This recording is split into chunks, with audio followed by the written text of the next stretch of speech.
मैं विमल शंकर सिंह आज आज पुनः आपके सामने हूँ। Demand the mantra revival and government decisions under कोविड-19 पर बात करने के लिए। ये जो बात हम करना चाह रहे हैं वो आप जान रहे हैं कि ये लॉकडाउन का चौथा फेज़ चल रहा है, जो कि 31 मई 2020 तक ख़त्म होगा। और सरकार ने इस बीच में अनेक स्टेप्स लिए हैं इकॉनमी के रिवाइवल के लिए। और लेकिन ये देखने की समझने की बात होगी कि क्या इकॉनमी का जो पहिया है वो घूमेगा कि नहीं घूमेगा, क्योंकि सरकार के डिसीजंस को भी उसी परिप्रेक्ष्य में देखने की ज़रूरत है, जिसमें कि वो चाहती है कि इकॉनमी फिर रिवाइव हो जाए। हम जानते हैं कि प्राइवेट स्पेंडिंग इस समय काफ़ी निचुड़ सा गया है। अ, अब एक ही रास्ता बचता है कि पब्लिक स्पेंडिंग को बढ़ाया जाए, सार्वजनिक क्षेत्र की स्पेंडिंग को बढ़ाया जाए, और इससे एग्रीगेट डिमांड आपकी जनरेट हो पाएगी। लेकिन अब ये देखना है कि क्या ऐसा ही होगा कि नहीं इकॉनमी में। लेकिन सभी आप जानते हैं कि इस समय सभी एक्टिविटीज़ इकॉनमी की रुकी हुई है, बंद सी है, और इसमें कोविड के कारण से बंद है। और इस समय एम्प्लॉयमेंट आपका लगभग अर्थव्यवस्था में समाप्त हो चुका है। रेवेन्यू आपकी नहीं है। प्राइवेट सेक्टर और पब्लिक सेक्टर की पूरी रेवेन्यू ख़त्म है और बहुत ज़्यादा डिसअपॉइंटेड हैं। सिटीजन्स जो हैं, आम आदमी है, वो धीरे काफ़ी गरीब हो गया है, उसकी आय ख़त्म हो गई है। वर्किंग जो क्लास है वो मुफलिसी में वो उसका दिन बीत रहा है और वो स्ट्रीट पर आ गया है। लैंडलेस वर्कर्स जो हैं, उनको यद्यपि 5 किलो अनाज मिल रहा है विथ 1 केजी ऑफ चना, लेकिन ये सब क्या थेस्ट है कि नहीं, थेस्ट नहीं है कि नहीं अर्थव्यवस्था के रिवाइवल के लिए, ये भी देखने की ज़रूरत है। तो एक और अलग क्लास होते हैं कि अर्थव्यवस्था के कुछ अलग क्लास भी हैं इनके अलावा, जो कि हैंड टू माउथ हैं, लेकिन उनको हम लोग कंसिडर नहीं करते हैं कि वो पुअर हैं। जबकि यद्यपि वो ब्रिंक ऑफ पॉवर्टी पर पहुंच चुके हैं, वो गरीबी के लगभग रेखा के आसपास ही हैं। इस वर्ग में बहुत बेचैनी है।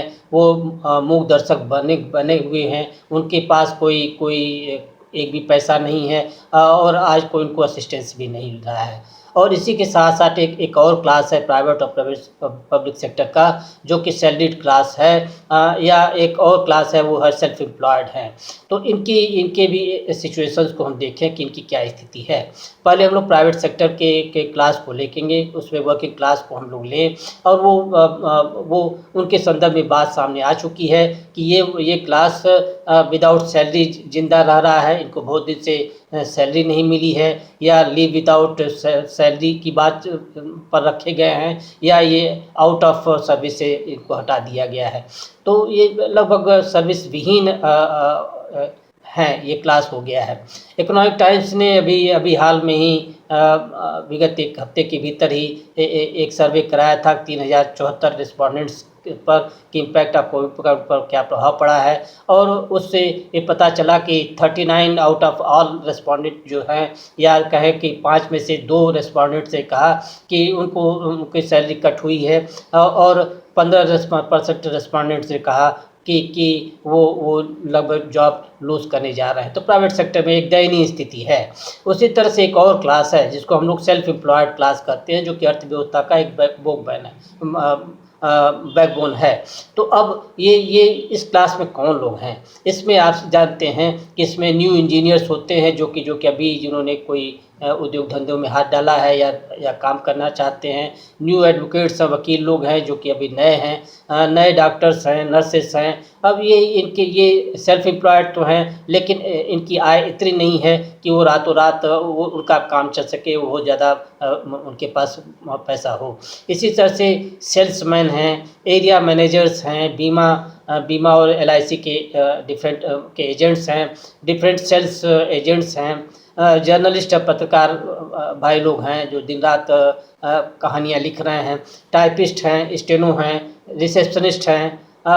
इसी क्लास में कुछ आप शॉपकीपर्स को रख सकते हैं। सेल्फ एम्प्लॉयड में तो न कहें, लेकिन लगभग कुछ इसी तरह के क्लर्क हैं, स्कूल टीचर्स हैं। एक पूरा फहरिस्त आपको हमने बता दी कि ये एक ऐसा क्लास है जो कि लोअर मिडिल क्लास में आता है, या कुछ लोग मिडिल क्लास में भी आते हैं और इनको हम लोग ये बैकबोन ऑफ द सोसाइटी हम मानते हैं। लेकिन इनका ऐसे क्लास को आप देखेंगे कि इनका जनधन अकाउंट भी नहीं है, इनके पीडीएस इनके पास कार्ड नहीं है, इनको कहीं से असिस्टेंस नहीं मिल रहा है। तो जैसे अब आगे इनके आगे बढ़ते हैं तो आप कोविड-19 ने क्या किया है। जैसे आप जानते हैं कि जैसे लीच होती है, जोंक होती है, जैसे किसी के शरीर में चिपक जाए तो उसका खून चूस लेती है, वैसे ही कोविड-19 ने अर्थव्यवस्था का खून पूरा का पूरा निचोड़ लिया है, चूस लिया है। लेकिन ये अकेले नहीं है, अर्थव्यवस्था में ये अकेले स्क्वीज़र नहीं है। अर्थव्यवस्था में गवर्नमेंट भी लग रहा है कि उनके गवर्नमेंट ने भी उसके हाथ में हाथ मिला लिया है। बहुत अच्छा तो नहीं लगता कहने में, लेकिन कुछ ऐसी स्थिति है। सेंट्रल गवर्नमेंट और स्टेट गवर्नमेंट्स ने गवर्नमेंट एम्प्लॉयज़ और पेंशनर्स इवन कि एमपी एमएलएस के साथ अनेक ऐसे पॉलिसी डिसीजंस लिए हैं जो कि कुछ ऐसा ही लगता है कि ये वर्ग परेशान हो गया है। अब ये सभी वर्गों में एमपी और एमएलए भी उसी बोट में बैठे हैं जिसमें कि गवर्नमेंट एम्प्लॉयज़ और पेंशनर्स हैं। इवन कि आप देखेंगे कि एमपी एमएलए को ये जो प्रिविलेज्ड क्लास माना जाता है, उसको बड़े सम्मान से पहले उस बोट में बैठाया गया जिसमें वो निचुड़ गए।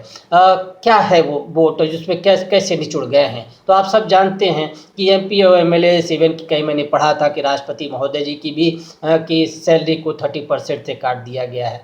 24 अप्रैल को सेंट्रल गवर्नमेंट ने हम सभी अधिकांश एम्प्लॉयज़ का डीए फ्रीज कर दिया, उसको रोक दिया और कहा कि सन 21 जुलाई तक ये फ्रीज रहेगा और इससे कुछ 1.1 करोड़ जो पेंशनर्स हैं और सैलरीड एम्प्लॉयज़ हैं वो सब प्रभावित हो रहे हैं। और चूँकि डीए जो अनाउंस सेंट्रल गवर्नमेंट करती है वो सामान्यतः उसको स्टेट गवर्नमेंट भी उसी को लागू करती है। तो आप देखेंगे क्योंकि एक रफ एस्टिमेट है कि 1.2 लाख करोड़ रुपए इससे केंद्रीय सरकार और स्टेट गवर्नमेंट ने बचा रखा है।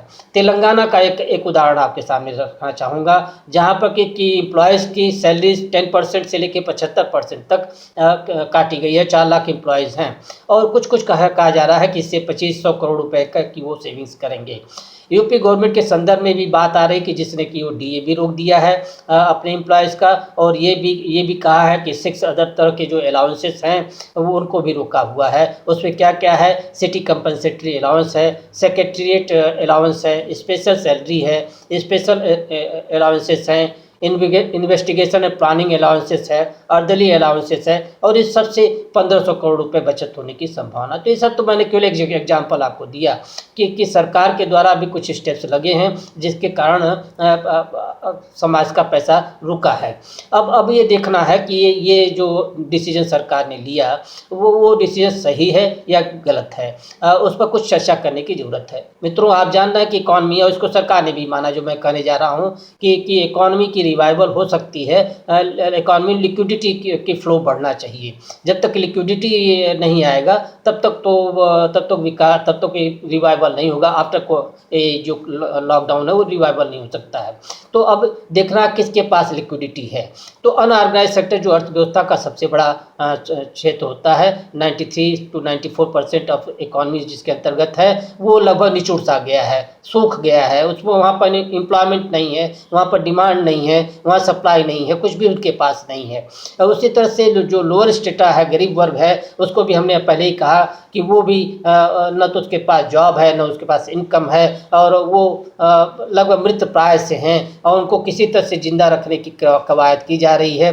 और सरकार ने कृषि सम्मान निधि से और कुछ पेंशन 500 रुपये पेंशन दे करके उनको जिंदा रखने का प्रयास सरकार कर रही है। सुनने में कहने में खराब लगता है सब जिंदा रखना, लेकिन ये वास्तविकता यही है।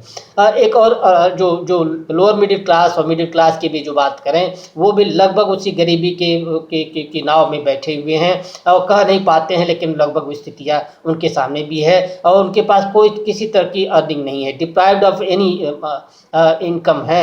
और 2 या 3 महीने से जो ये लॉकडाउन चल रहा है 25 मार्च से, उससे वो बाहर नहीं निकल पा रहे हैं, कहीं से उनके पास अर्निंग नहीं है, उनके पास कैश जो था वो भी समाप्त हो गया। तो क्या वो डिमांड बढ़ा पाएंगे? तो ये एकदम निश्चित है कि वो डिमांड उनके द्वारा नहीं हो सकती है। तो कौन हेल्प करेगा डिमांड बढ़ाने के लिए? कौन हेल्प करेगा जिससे कि लिक्विडिटी हम अर्थव्यवस्था में बढ़े? तो हम लोग सोचते हैं कि गवर्नमेंट ये कार्य करेगी। तो हम लोग का पब्लिक सेक्टर और या कहें कि गवर्नमेंट सेक्टर से क्रिएशन ऑफ डिमांड में या लिक्विडिटी बढ़ाने में बहुत ज़्यादा महत्व होता है। लेकिन साथ ही साथ ये देखने की ज़रूरत है कि ये जो लिक्विडिटी जो तरलता आएगी, वो तरलता का उपयोग कहाँ डाइवर्सिफाइड डिमांड में करने की आवश्यकता होती है, और ये हम लोग सोचते हैं कि ये होगा। लेकिन जब एम्प्लॉयज़ और पेंशनर्स निचुड़ गए हैं, उनके पास पैसा नहीं है, उनकी पैसा साइफन हो गया, साइफन वर्ड भी अभी सही नहीं है, लेकिन उनके पास जो स्रोत है पैसे का वो लगभग एडिशनल जो स्रोत होता है डीए के रूप में या अलग अलाउंसेस के रूप में वो समाप्त हो गया है। तो उनके पास कुछ ऐसा नहीं है जो कि डिमांड, जब लॉकडाउन ख़त्म होता है तो डिमांड बढ़ावें। तब क्या होगा? तब अर्थव्यवस्था में गवर्नमेंट स्वतः सामने आती है और 20 लाख करोड़ रुपए उसने लगाया है, अर्थव्यवस्था में डालने की घोषणा की है, और वो सोच यही है कि इससे रिवाइवल ऑफ इकॉनमी होगा। लेकिन यहाँ भी एक प्रश्न है आपके सम्मुख है, वो सोचने की ज़रूरत है कि इसमें से अधिकांश पैसा जो 20 लाख का है वो रिफॉर्म से रिलेटेड है, नॉट कि डायरेक्ट वो बेनिफिट ट्रांसफ़र हुआ हो। तो हाथ में हम आज के दिन हमारे हाथ में, आपके हाथ में कितना पैसा आया जिससे कि आप कल को लॉकडाउन ख़त्म हो और आप विभिन्न तरह की वस्तुएं, फ्रिज है, टीवी है, इस तरह के कंज्यूमर ड्यूरेबल्स हैं, उसको आप उस पर खर्च कर सकें, जहां से आप डिमांड बढ़ा सकें, अर्थव्यवस्था का पहिया आप बढ़ा सकें। तो ऐसा तो कुछ डायरेक्ट दिखता नहीं है। अभी हमने कहा कि मिडिल क्लास का भी पैसा नहीं है, तो रिफॉर्म पर जो पैसा आएगा वो तो आते आते अर्थव्यवस्था में आते समय लगेगा ना, तो उससे दिक्कतें अनेक तरह की होंगी। तो कैसे डिमांड कैसे बढ़े, कंज्यूमर ड्यूरेबल्स का डिमांड कैसे बढ़ेगा, अर्थव्यवस्था का पहिया कैसे घूमेगा जब मिडिल क्लास के पास पैसा ही नहीं रहा, गवर्नमेंट एम्प्लॉयज़ के पास जो पैसा था उसमें भी बहुत कुछ उसमें कमी हो गई। तो अब मैं तो ये कहूँगा कि प्राइम मिनिस्टर सर, आपसे 1-2 निवेदन ज़रूर है कि एक काम ज़रूर कर दें जिससे कि डिमांड बढ़े, जिससे कि लिक्विडिटी मार्केट में आवे। वो है कि 5 लाख करोड़ रुपए जो सूक्ष्म और लघु मध्यम उद्योगों के पैसे फंसे हैं आपके पास, गवर्नमेंट के पास या प्राइवेट सेक्टर के पास, वो किसी तरह से दिलवाने की व्यवस्था कर दें।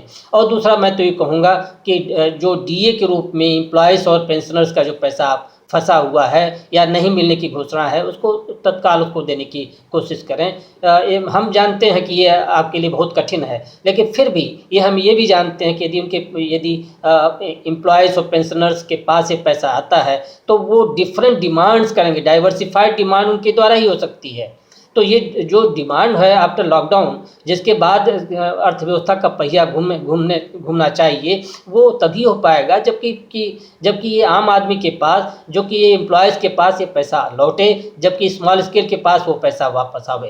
तो ये सब जब हम लोग करते हैं डिसीजन या बात करते हैं तो बहुत तनाव होता है। यद्यपि आप देखिएगा कि तनावग्रस्त तो सरकार भी लग रही है, और उसने तुरंत एक सबसे पहला काम तो किया कि अल्कोहल की शॉप को खोल दिया है जिससे कि रेवेन्यू जनरेट हो सके।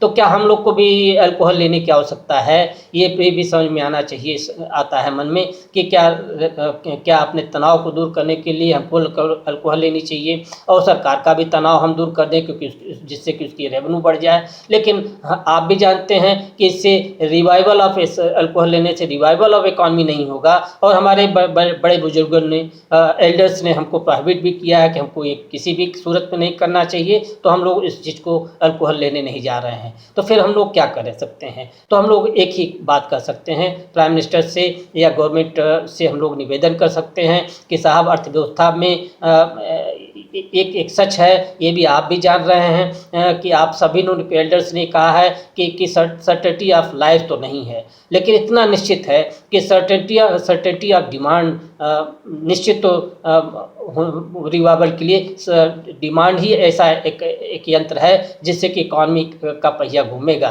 और इसके लिए आपको जो एम्प्लॉयज़ का भी मदद करनी चाहिए और एम्प्लॉयज़ से भी मदद लेने की आवश्यकता है, स्मॉल स्केल से भी मदद लेने की आवश्यकता है। मैं सभी को धन्यवाद करता हूँ, इस पे सोचने की ज़रूरत है। धन्यवाद।